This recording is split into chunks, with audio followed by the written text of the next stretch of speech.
Espace TV, le 22h.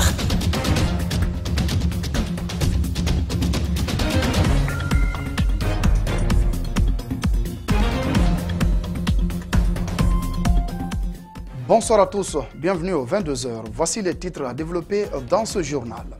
La loi de finances rectificative est caractérisée par un faible taux d'exécution budgétaire et une faible mobilisation des ressources.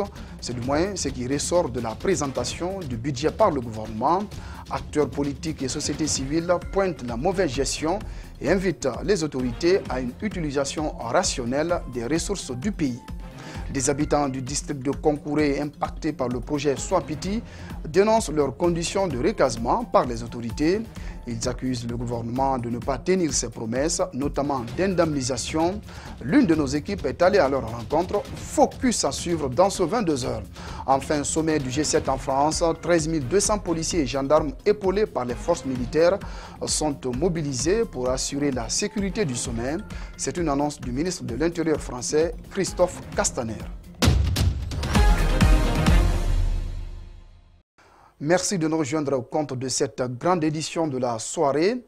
Un faible taux d'exécution budgétaire qui est à 30% et une faible mobilisation des ressources, c'est le constat des acteurs politiques et de la société civile après la présentation des résultats en termes de recettes et de dépenses à l'Assemblée nationale.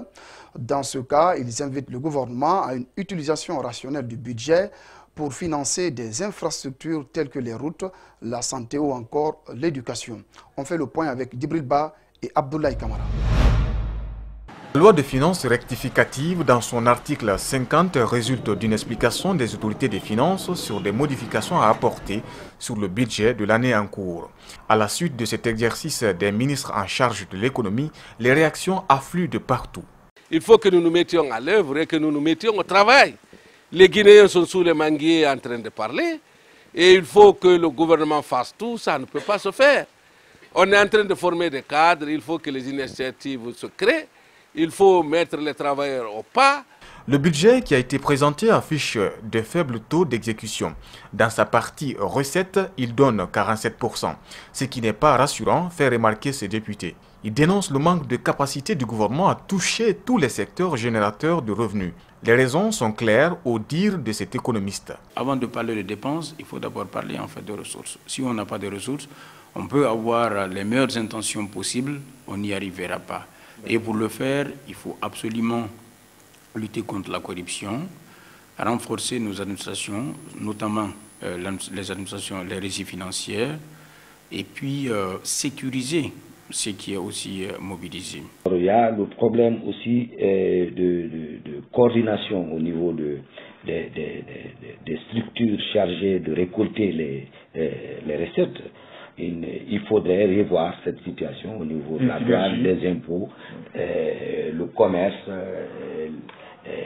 l'ARPT en ce qui concerne les taxes sur les appels téléphoniques. Pendant la présentation de la dite loi de finances rectificative, il a été question pour les ministres concernés de répondre au financement des infrastructures, les routes, mais aussi dans les secteurs tels que l'éducation et la santé. Améliorer l'infrastructure, l'état de nos routes. Mais surtout, il faut également qualifier davantage le système éducatif, mais aussi le secteur de la santé. Je pense que ce sont des secteurs vitaux aujourd'hui pour les citoyens et c'est ça qui intéresse le citoyen lambda. Est-ce que sa santé est améliorée?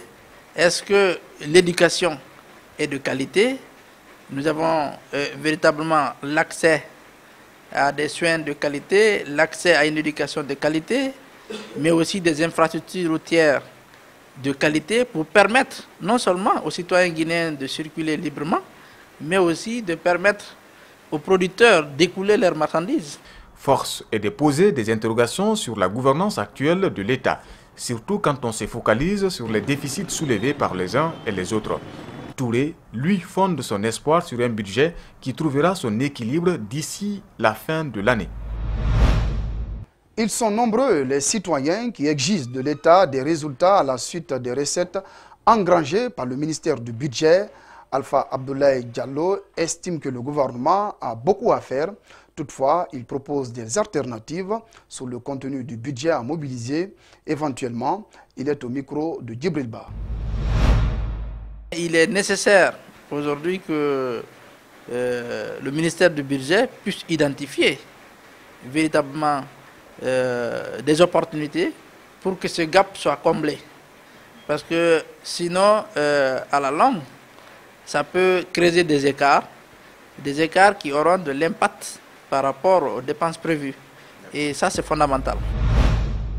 Dr Alpha Abdoulaye Diallo, présidente en exercice de la coalition Publiez ce que vous payez, il s'exprimait par rapport au budget de l'État. Placé sous contrôle judiciaire depuis ce lundi, le patron du groupe de presse Lynx bénéficie d'un soutien de taille. L'Union des radios et télévisions libres de Guinée, URTELGUI, dénonce les agissements des autorités guinéennes contre le doyen Suleiman et son employé. L'Union estime que c'est même un crime de s'attaquer à la presse, comme le pouvoir le fait actuellement en Guinée. À Lynx FM, on rassure déjà que l'intimidation ne passera pas. Abdoulaye Sadio Diallo, Ibrahima Souri 5 Souma. Museler la presse. Voilà l'impression que semble donner le pouvoir. Cette fois-ci, c'est le groupe Lynx qui fait la une. Ce lundi au TPI de Kaloum, le doyen Suleiman Diallo, PDG du groupe, et l'animateur de l'émission Eye de Lynx, Aboubakr, ont été placés sous contrôle judiciaire. Pour l'Union des radios et télévisions libres de Guinée, URTELGUI, c'est un crime que commettent les autorités en essayant de faire taire la presse. Je crois bien que vous ne mesurez pas l'ampleur du mal, s'il faut, du crime qu'on est en train de commettre aujourd'hui. La presse dans sa globalité, de se lever comme un seul homme, de dire oh là à ces comportements liberticides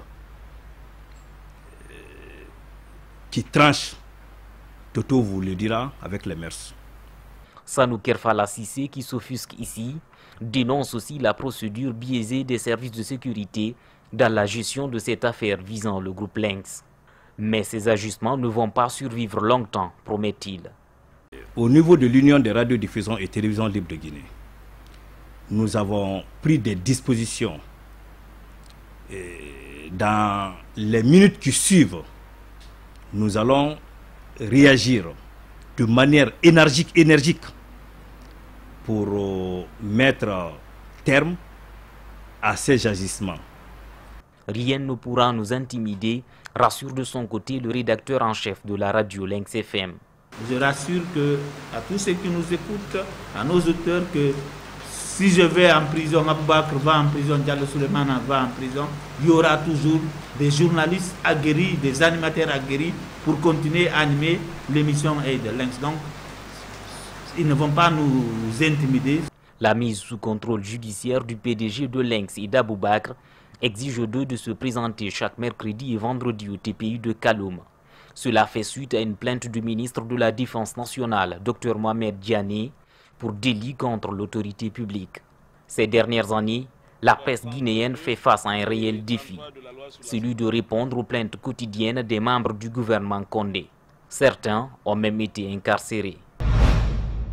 Fini le forum des jeunes de Kakandé, l'initiative du FOGEG a réussi pendant 3 jours à mettre en lumière les problèmes des jeunes de Kakandé face à la présence des projets et sociétés minières.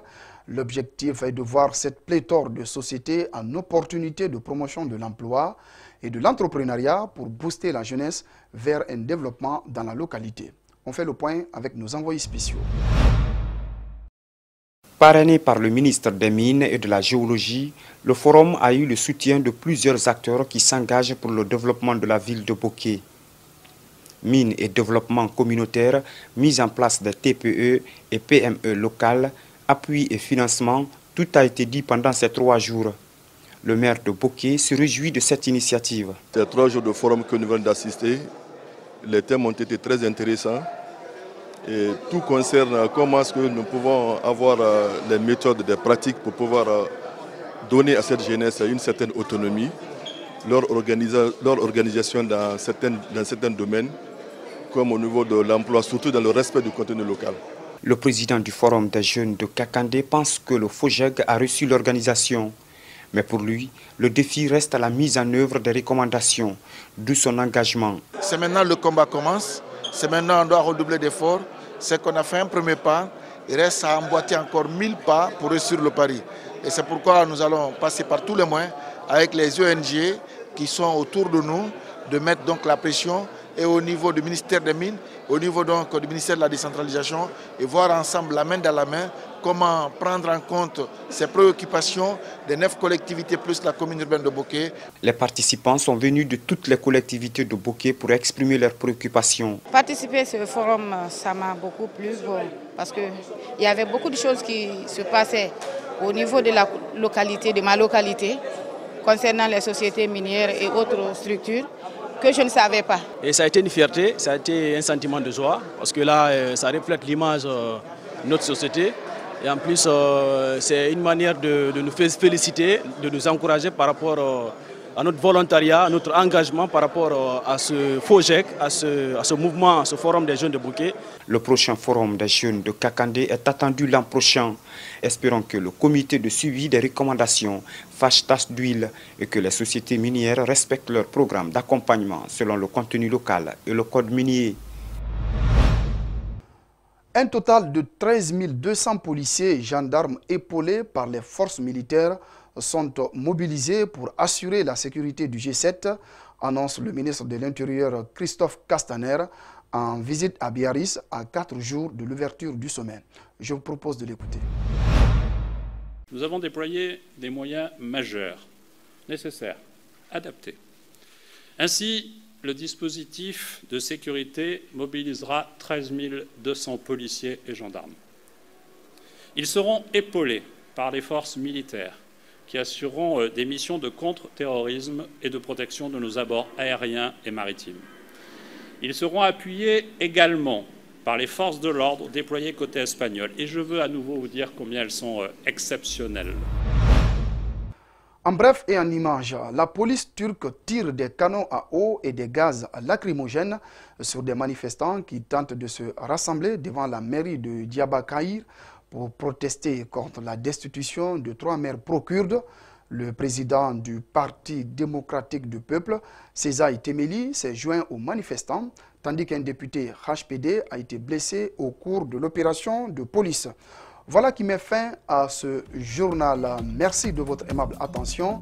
Merci aux équipes en régie et en édition. À toutes et à tous, excellente soirée en compagnie de nos programmes.